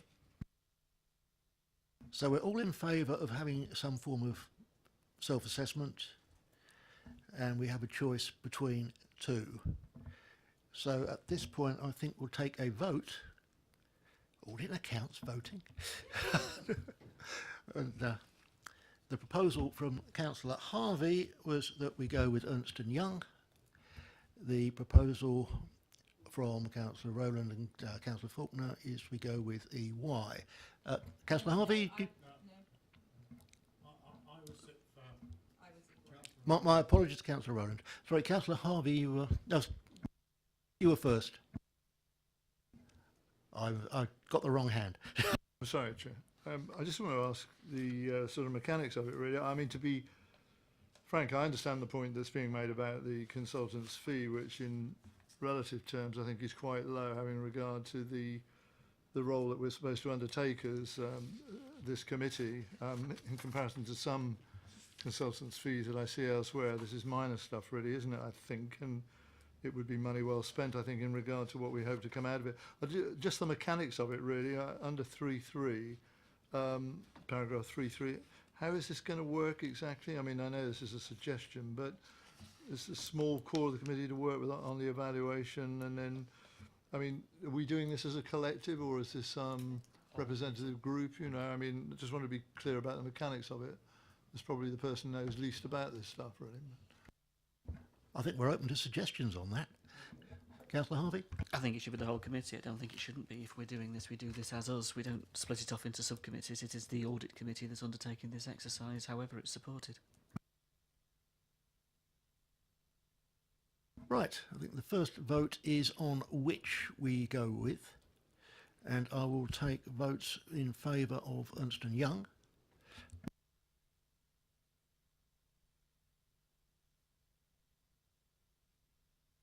I will take votes in favour of SITFA. We are going with Ernst & Young. One question though, whose budget does it come out of? So we have a budget for audit fees that we'll be taking it from, yes. Okay. Second question is, do we do it as the whole committee, as a separate meeting to sit down with Ernst & Young and hopefully some of our officers at a date to be determined? All in favour? That's right. Do we involve anybody external in the process? Is that felt advisable?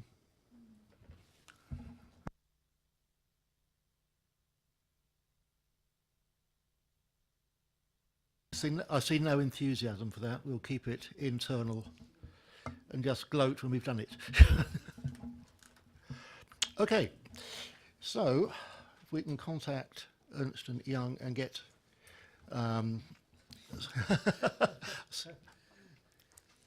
perhaps Ernst & Young would like to comment.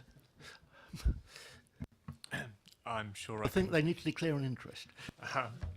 Absolutely. I'd be happy to take it forward for you and try and get it arranged at the committee's convenience. I think in terms of timetabling it, we should probably be looking at the March meeting for a report back. If that's a target, hopefully we can meet that. Councillor Taylor? If we could also have perhaps via email the link, you know, a copy of the previous report as well for those of us that are new, that'd be really useful. I think those of us that are old would do with it as well. It would be interesting to see what we considered ourselves to be 4 years ago, and hopefully now we're better. I said hopefully.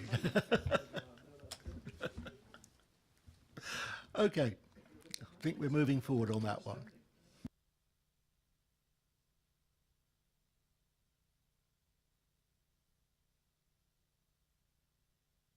Which takes us to item 14, the Investor Growth Fund, second quarter report. And we have George Richards from CBRE.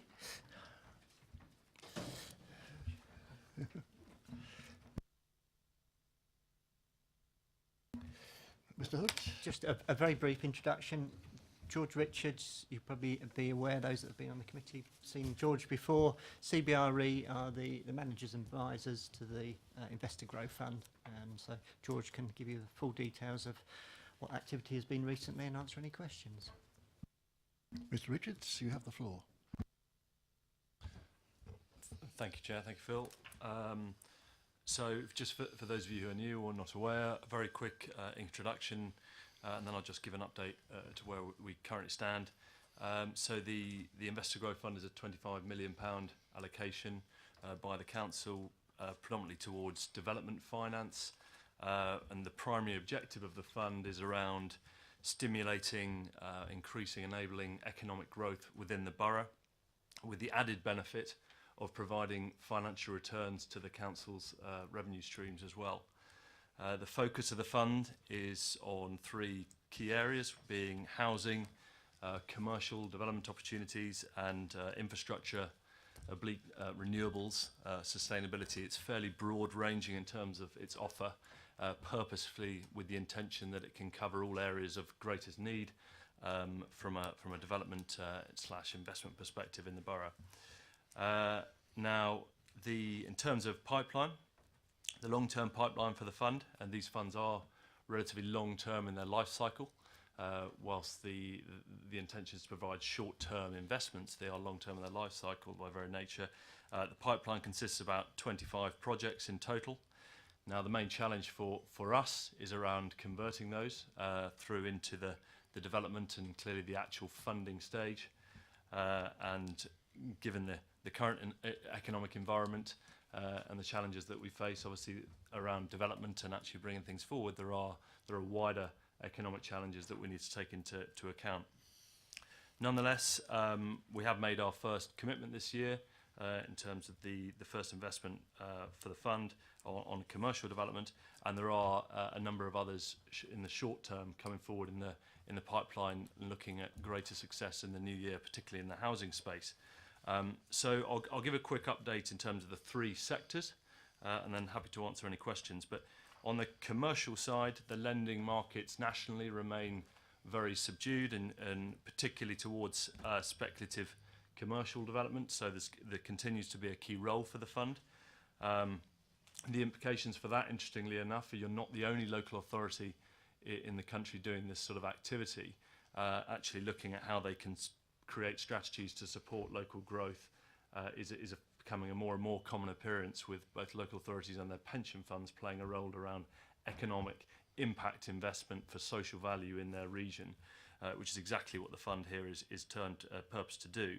So on the commercial side, we've got 3 projects in advanced discussions beyond the commitment to date, but those are all sitting within the council's property portfolio. So in terms of looking at re-gears, where there are potential development opportunities that might open up sites and existing assets that into new greater jobs and space that will produce business rights, etc. for the council. So we're here to help enable that and ultimately fund going forward when those do come forward. And then moving on to housing, the lending markets there are more lenders out there than there are in the commercial space, but there are still relatively tight lending limits, criteria, and those lenders out there are relatively inflexible. So the purpose of this fund really is to be open to all sorts of options around helping housing projects come forward, whether that's to look into invest by way of equity or various debt forms on the different risk profile for those developers that really need it. So the focus in the housing space remains very much on the SMEs rather than on the large-scale house builders, who seem to be adequately financed, as do the RPs out there at the moment as well, who have access to low-rate funding. So we are increasingly focusing on, or we're predominantly solely focusing on the SME space. And I'm pleased to say there are now 3 investments in the pipeline on the housing side that are out in terms of discussions. Those are all SME house builders, and they range from,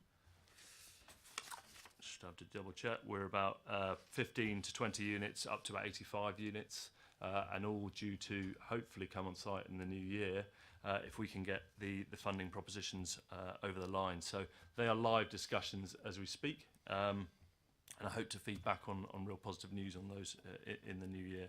We've also had good regular dialogue with the council's affordable housing or the team, housing team as well, in terms of making sure we're very close to that pipeline of future potential opportunities out there, so that we can open up the discussions. Finally, I'll just touch on the renewables. Now that is a slightly different beast in many respects, the longer term projects, but again, the banks tend to keep relatively arm's length in this space, just partly due to the fast changing, sort of evolving nature of the market, but also it is a relatively specialist area.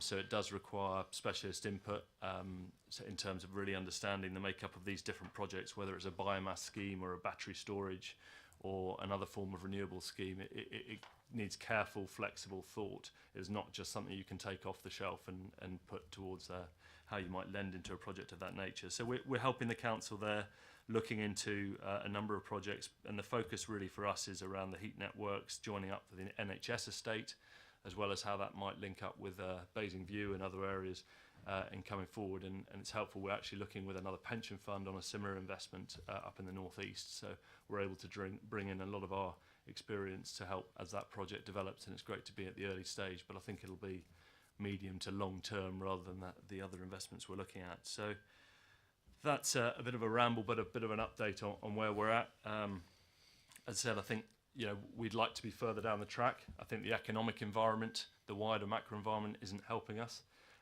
Equally, these funds, in our experience, they do take time to mature, and I think we're on track for what is we set out in terms of our targets at the beginning of when we set out to do this. And if we are to get our housing investments we're looking at over the line in the new year, we'll be on track to achieve that. So I think I'm confident that we're there, and I think these next investments will be absolutely key for the market perception and what you're trying to do in the space, and actually how it will be a real platform to take things forward. So that's probably all from me. Welcome any comments. Thank you very much for that. Right, questions. Start the couple of Faulkner.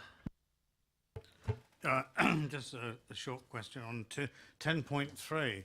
I was just interested in relation to the NHS. How do we make money from the heat network system?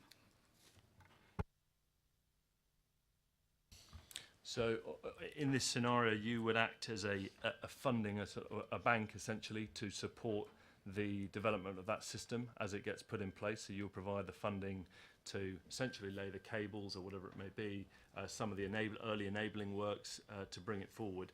But the idea is that you'll be provided with a return off the back of the financial structuring of that particular project. And forgive me, I can't actually give you the detailed breakdown of actually how the return weights, but there has been some high-level financial analysis done, which demonstrates pretty competitive IRRs in terms of how the makeup of that scheme. So subject to being able to get the relevant funding in from other pools of capital from across government and private sector, you're able to participate in that funding stack. I understand that as a banker we get interest, and as a loan presumably there is a repayment period, and we will get our money back when? Is this a specific question on the renewable scheme or more generally? This is a specific question on the NHS scheme, yes.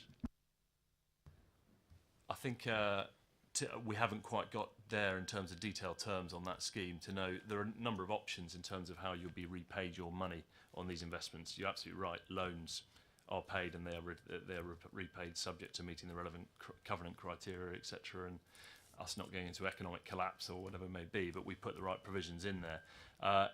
It'll depend on the risk profile. We can roll up the interest, so actually you can roll up the whole investment and then it's paid back at the end of the scheme, or you can pay it back on the drip, and that's all negotiated with the borrower or the sponsor at the time of the money being deployed, and will be reflected in the rate that's been provided.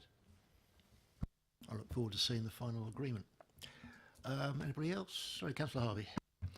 Two questions, Chair. Just the first comments. I take it then that the new hospital's obviously off the agenda. They wouldn't be doing this if it wasn't. So as far as it looks, that new hospital that we've always been looking for and wanting, that we went through to our planning committee, looks dead. And I'm very disappointed in that. Very, very disappointed in that, if this is the case. You wouldn't be making this level of investment in the existing Basingstoke hospital, would we, if that wasn't the case? Because we were looking to a new building and a new investment. Or is that indeed what we are doing? Because it doesn't read that in the report.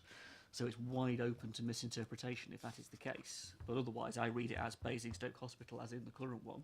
And if that's the current one, that means that we're not looking to a brand new hospital, are we? I'm very disappointed if that's the case. I don't know what the timescale is on the loan as opposed to the timescale for actually building a new hospital. The two things may be possible. But you wouldn't be investing, would you, Chair? And this is the point, in a brand new hospital where we are looking for significant investment in physical infrastructure and the buildings, and you would also at the same time, or in a very short space of time, be looking to sink this level of investment into the existing buildings, which of course would be looking for a completely different use potentially. I think we'll be careful about this level of investment. I still think with the NHS both may be possible, but perhaps Mr. Richards can comment on that. I think I'll have to probably come back to that into a more detailed question, but the platform as the initial feasibility that I think was done by, not by CBRE ourselves, by external consultants earlier in the year, or supporting the council, or actually I say that, supporting the NHS, I think, rather than the council, and the council were feeding in to understand if there were any role.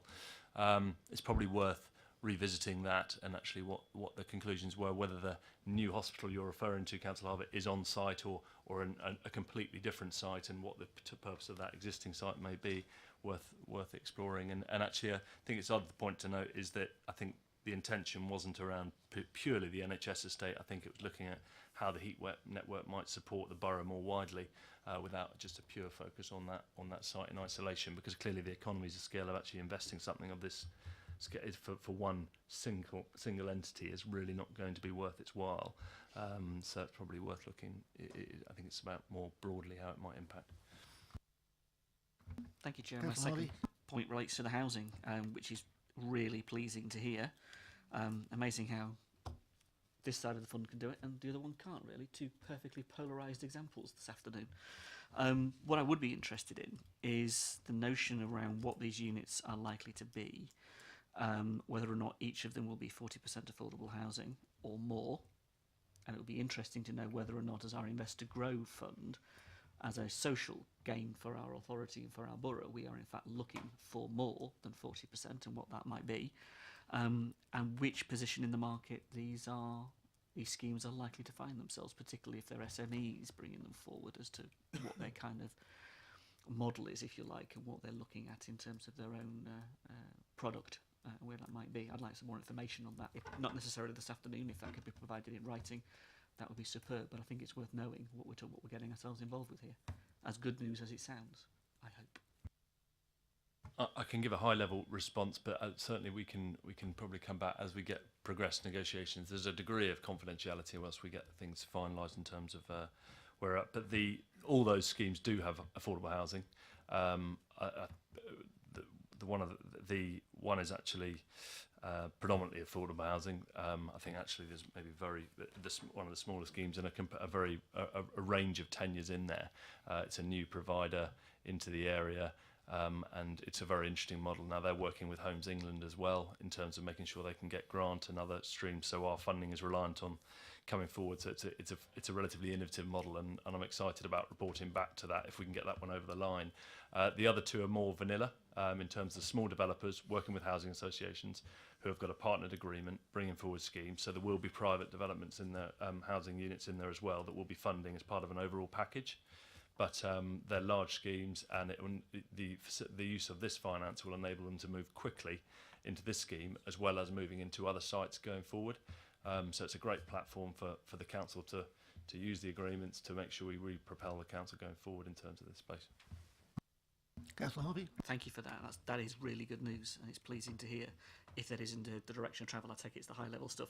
I'd quite like a pink paper in that case. If it has to be commercially confidential, so be it. But I would quite like a pink paper giving us the detail. Obviously, you're entering into those negotiations, and you have a position statement or a position currently that you're in. It wouldn't hurt to have a pink paper distributed to members so that we know where we are. And on the flip side to that, if ward councillors are seeing developments particularly coming forward in their areas, I'd like those ward councillors to know that this is what this council is doing on their patch. I think that would be quite an appropriate thing to do in confidence in the context of helping you fulfil whatever it is you're fulfilling in terms of the negotiations and not wanting to get in the way of them. I think we can minute that request. Councillor Taylor. Oh, sorry. Do you want to come in on that? Yeah. Can I just address a concern that you have, Councillor Harvey? In terms of availability of products, what CBRE are looking at are funding opportunities. I think it might be fair to say that there are more funding opportunities in the marketplace than there are investment opportunities. So when we're looking at property investment in the residential sector, we're looking at PRS schemes, and there are very few quality products available in the market, which is why you've got this imbalance. So we are challenged quite deeply to find the right product to bring forward. We've looked at lots of very marginal, poor quality residential schemes above retail, for example, we've looked at some office conversions, PD. They're just not the right product for us to recommend, and they have to be PRS to make it, to get the return. So I think they're two totally separate markets. So I hope that addresses your concern. That opens up a new debate, but we'll go on to that. Thank you. I get the point about PRS. I also get the point about, you know, new build with small operators in terms of homes for sale and homes for development in that sense as well. The smaller sites and smaller developers, particularly SMEs, in terms of their position at the moment. I'm pleased to hear what you've said about PD. I think I wouldn't want to see this authority involved in permitted development at all. And I think that's a really important statement you've made there, so thank you. And in terms of above shops and above retail units, again, I think that's very problematic. The issue with that is this authority has still to make its mind up what it's doing with the town centre.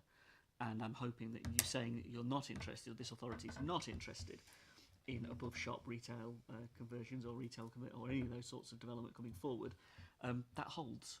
I would not want to see this authority get into the position of pushing shops out of the town and converting them into residential opportunities either.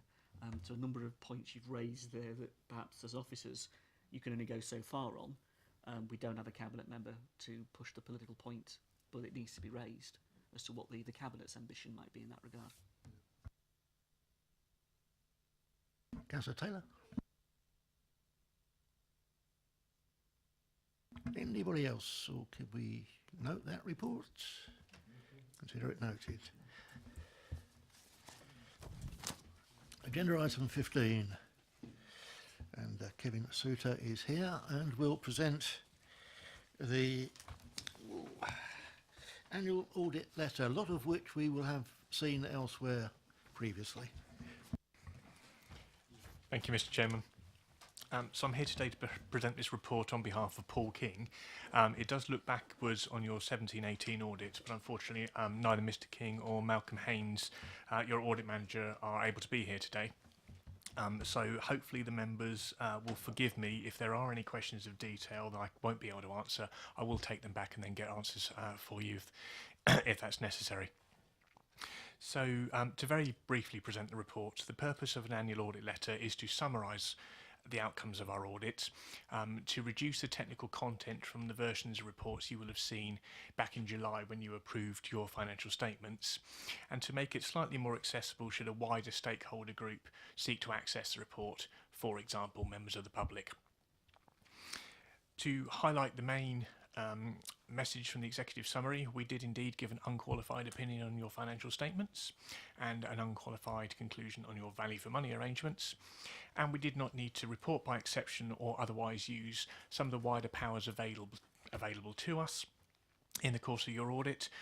So at that very high level extent, I would say the successful audit and the results that you should be seeking.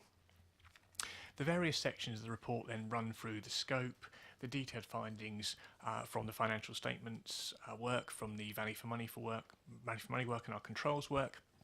And then we also briefly comment in section 7 on issues looking forward to the 18-19 audit, 2 new accounting standards that impact from that year on the revenue recognition and financial instruments. And we've also commented on the new standard coming in on leases, although that has recently been pushed out another year, so not an immediate concern, but one we would highlight the authority should keep an eye on and should seek to progress in that extended period it has to prepare for it. The report also confirms the final fees for the year, which have been agreed with management and are now subject to the final determination by public sector audit appointments, with whom we actually hold the contract as the appointed body. That was all I wanted to highlight from the report, and as I say, I'm happy to take any questions you may have and attempt to do my best to answer them to the extent of my abilities. Who's got some tricky questions? Councillor Faulkner. Yes, it's on page 11 of your report. Could you just explain, because it's just that I don't understand, on the planning materiality, we've got interest on the pension fund liability, brackets 2 million.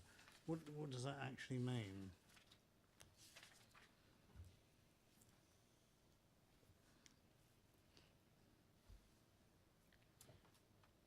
Okay, so this. Oh, sorry. This section sets out how we identify the level of materiality. So the headline figure we used is just over £2 million, and the section after that, starting from which is 2% of gross expenditure, takes you through where we get the numbers from in calculating that number. So we take 2% of gross revenue expenditure, we add on the interest on the pension fund liability and the pension running cost to come to a total. 2% of that total is then how we work out our materiality of £2 million.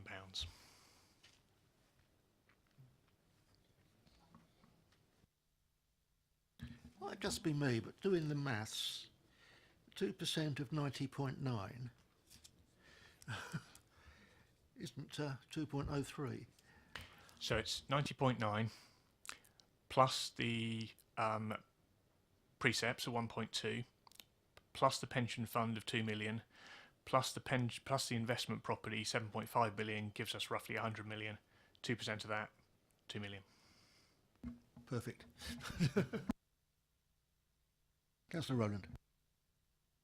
Hi, I've just got one question. On page 23, luckily Dean's just explained one of them to me, but the second one, in terms of the additional fee of 4,634 for the request that we received from representatives of a local charity, could you explain exactly what that was about, please?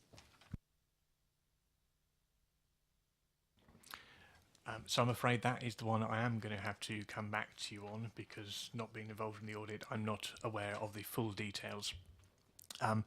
So as we set out in the report, there was a request, excuse me, I'll just try and find the reference for you, on page 16 of our report. We received a request from a legal firm representing a local charity around the hotel development agreement at Basingstoke. Now, as auditors, if such requests come in, we do have to consider them, and that's not the consideration of that is not contained within our audit plan, so it's additional work whereby we had to charge an additional fee. So as set out in the report here, the essence of it was around your compliance with state aid rules. And so that's the extent of which I can respond to the question. If you need further details of that, I can come back to you, provide that response in writing, or potentially the officers may be able to help me out here. If you recall, that was the Basingstoke Sports Trust that raised the query.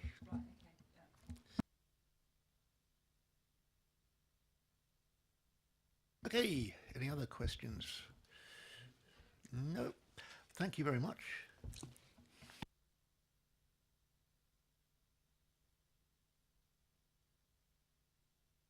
Item 16, protecting the public purse. And, Thank you, Chair. here. I have to give apologies on behalf of Mr Gundry. Can't make today's meeting, so he's asked me to present the report for him. I have brought with me Jamie Ayling, who's our senior investigator, so if you do have any questions, hopefully he'll be able to sort you out with them. Just a couple of things that I wanted to highlight in the report, though. Paragraph 3.2 on page 193 highlights the proactive work that's been conducted this year by Jamie and his team, and includes a copy of the fraud newsletter in Appendix 1, page 197. That's received endorsements from the Chief Exec and Executive Director, Finance and Resources, which is nice. I'd also like to draw attention to section 5 of the report on page 194. This relates to council tax single person discount exercise which was undertaken, matching between local tax and electoral registration records, which resulted in 152 single person discounts being removed, which totals just over £65,000, so a very positive result. And finally, just Appendix 4 on the report, page 203, which is the self-assessment exercise done against the SIPFA code for managing the risk of fraud and corruption, and the opinion of Chief Internal Auditor, it does demonstrate our full compliance with that practice. So that was all I wanted to say on that, Chair. If there are any questions, we'll try and answer them. I think it's pretty straightforward. Right, questions? A lot of heads being shaken. Thank you very much for that.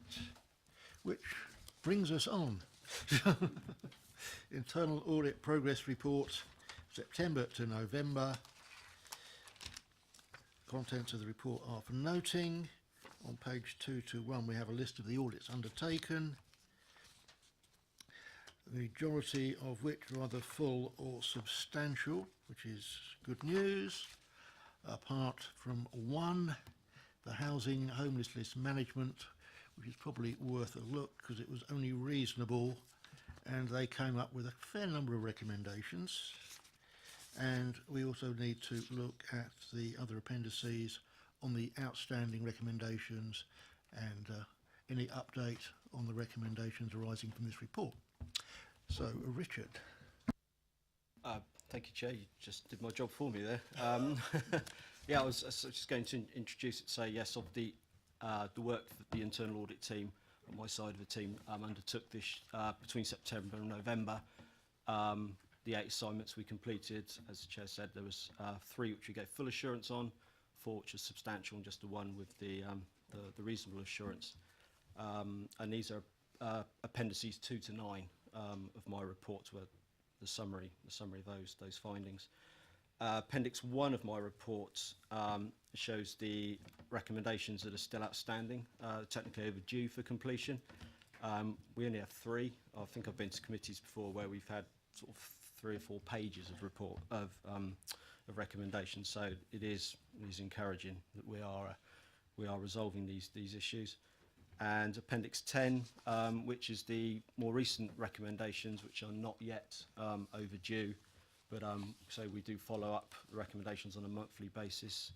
Hopefully be able to mark most of them off complete within time. Again, happy to take any questions that you may have.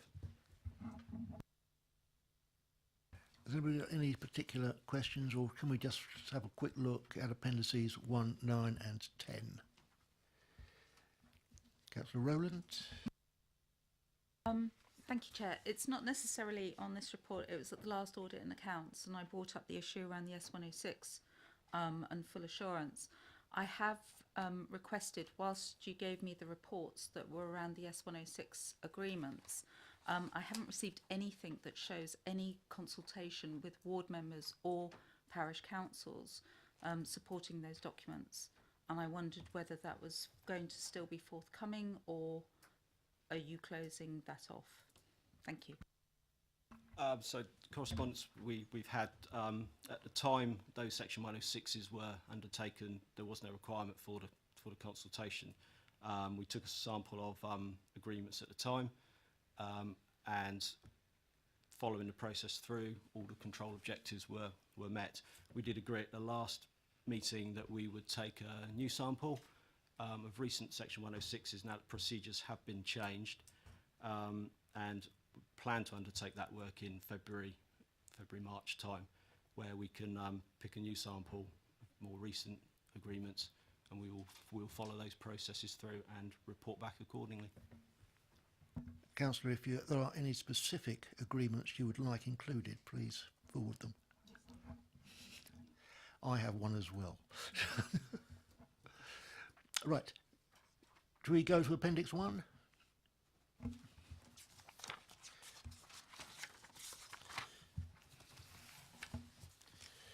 Okay, Richard, where are we with these? Well, firstly, I'll just pass on thanks to Jeff and his team. We've had a fair bit of correspondence recently over the recommendations on the fixed asset register and the long-standing one regarding the property system.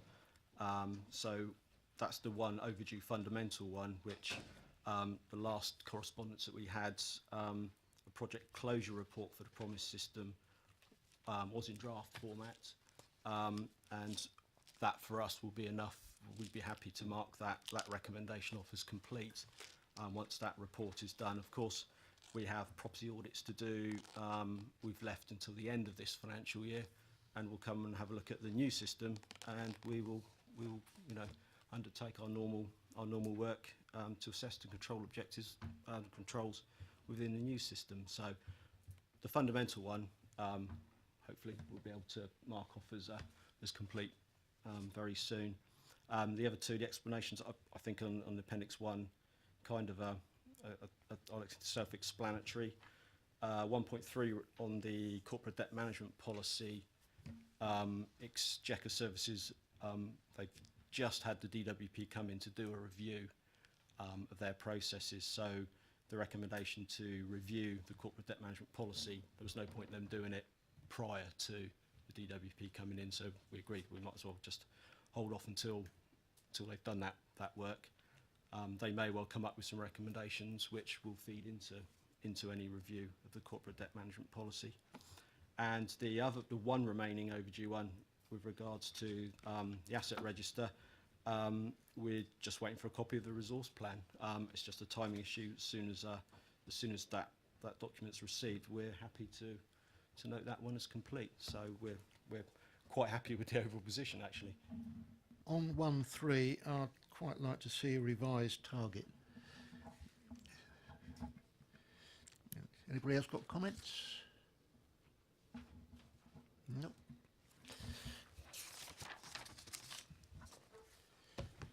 Happy that we go straight to Appendix 9.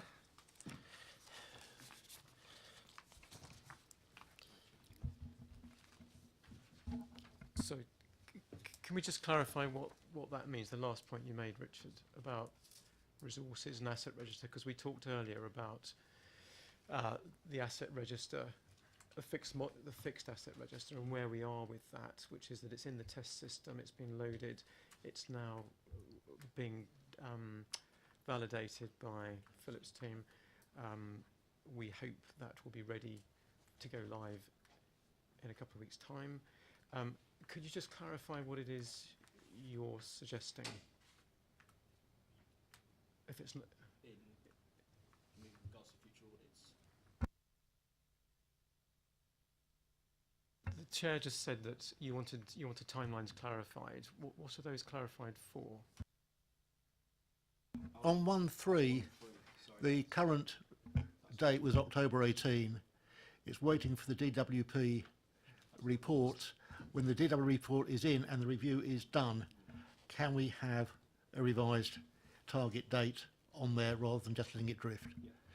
Apologies, I thought you were talking about dates for asset register. Okay, all right, thank you. Okay, Richard. Housing homelessness management. We know they're overworked, underpaid, under-resourced. There's not enough hours in the day, and they only got a reasonable assurance. But I'm sure you can tell us more than that.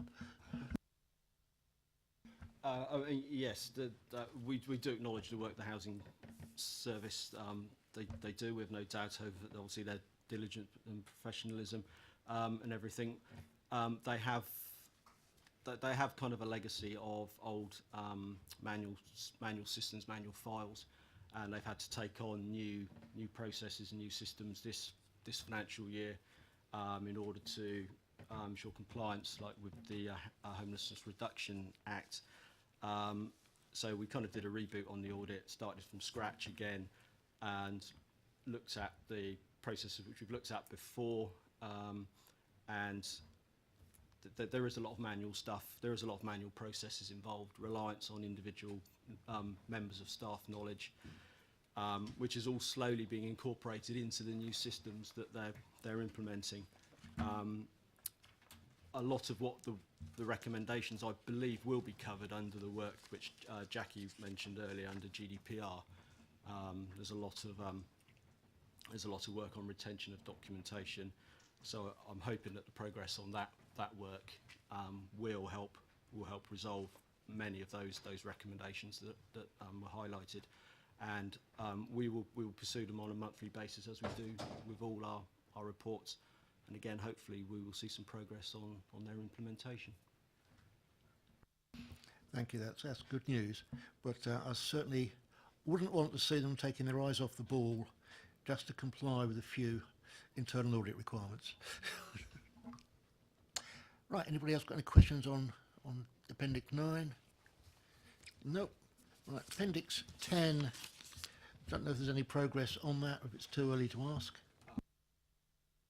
Yes, it's a bit too early at the moment. There's comments against the first couple of recommendations. That's as up-to-date position as we have at the moment. Thank you for that. Thank you very much for your input today. So moving on, agenda item 18, last item we have a busy January with some fairly routine reports with an external audit plan, which will be an interesting one to see. On the March meeting, I'd just like to add that self-assessment report. We'll hear more when we hear back from EY on proposed timetable for that, and we'll advise the committee when a proposed meeting date is suggested. And I think that is it. So we've just gone over 4 o'clock. Sorry to keep you so late. So a Merry Christmas to all members and staff members, and also to Councillor Rowland. Councillor Rowland. Sorry, can I just confirm that we do have a Treasury Management meeting next week, so it isn't quite the last throes of Christmas greetings? There's no shortage of Christmas greetings. Thank you. On the subject of that meeting on the 17th, it's certainly one I won't be attending because I'm away. Now, I don't know whether members are finding that date convenient, because I did raise it at the agenda briefing and it was suggested that we move it back. Mr. Hood? I've not been able to find out how many people have accepted, but it sounds like it's going to be a relatively small number. So we'll have to look and see. The only issue we have with rearranging it is that one of the items on the agenda is to try to get your input into the Treasury Management strategy for next year. And that actually goes to Cabinet, I think it is on about the 5th of February. So there won't be very much time if we consider that at the end of your meeting at the end of January to get your comments in for this February Cabinet report. So that's when we're just trying to work out how we do that. Can I suggest that the Cabinet members watch it on the web? Yeah, so we can provide an update. So we can provide an update to the Cabinet members of a late update in terms of what's happened at this meeting. So that would be one agenda. That would be a possibility if you want to do that. I think that would be sensible, because actually asking for our comments when we're not there to comment is a bit of a waste of time. Right, that seems to be agreed. Thank you.